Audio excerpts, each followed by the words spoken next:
મિત્રો લગભગ 500 વર્ષ પછી ભગવાન શ્રીરામ અયોધ્યા પધારી રહ્યા છે અને હાલ સમગ્ર દેશમાં દિવાળી જેવો માહોલ છે। જ્યાં મિત્રો કહેવાય છે કે 22મી જાન્યુઆરીના રોજ ભગવાન શ્રીરામના વંશજો પણ અહીં આવી રહ્યા છે। ત્યારે સવાલ એ થાય છે કે શું ભગવાન શ્રીરામના વંશજો પણ આજે જીવિત હશે? જો હા તો તેઓ ક્યાં હશે, શું કરતા હશે? મિત્રો તમે પણ જાણવા માગો છો ને? તો ધ્યાનથી આ વિડીયો અંત સુધી જરૂર જુઓ।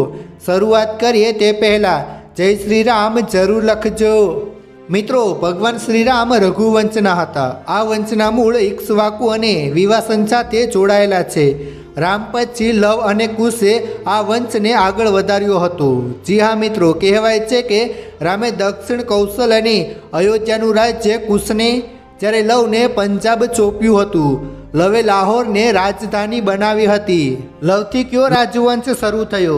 મિત્રો રાઘવ રાજપૂતોનો જન્મ રાજા લવમાંથી થયો, જેમાં બળગુજર, જય અને સિકરવાનો વંશ ચાલુ રહ્યો।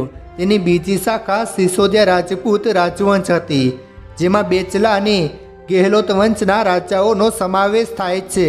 કુશ વંશમાંથી કોણ આવ્યું?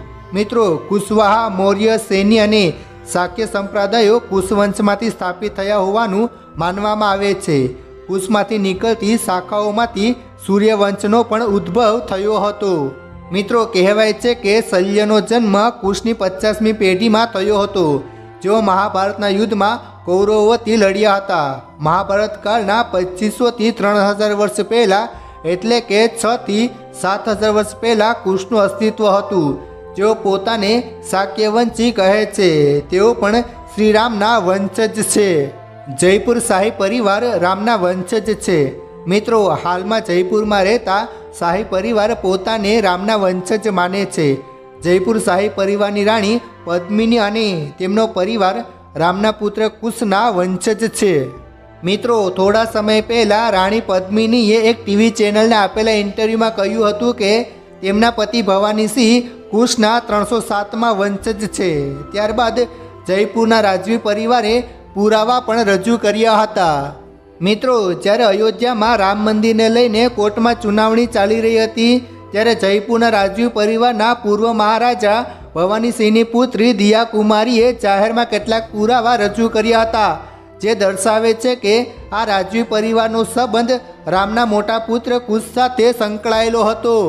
મિત્રો રાજસ્થાનના રાજસમંદથી પૂર્વ રાજકુમારી અને વર્તમાન ભાજપ સાંસદ દિયા કુમારીએ પણ આના ઘણા પુરાવા આપ્યા છે અને તેણે એક પત્રક પણ બતાવ્યું છે।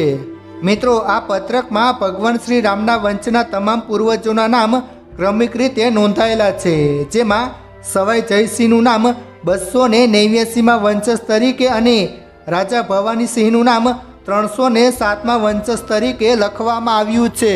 આ વંશ સિવાય ભારતમાં અન્ય ઘણા વંશો છે જે પોતાને ભગવાન રામના વંશજ માને છે।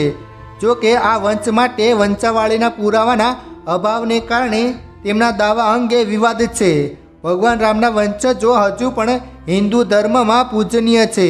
આ વંશના લોકો તેમના પૂર્વજોનું ગૌરવ જાળવી રાખવાનો પ્રયાસ કરે છે।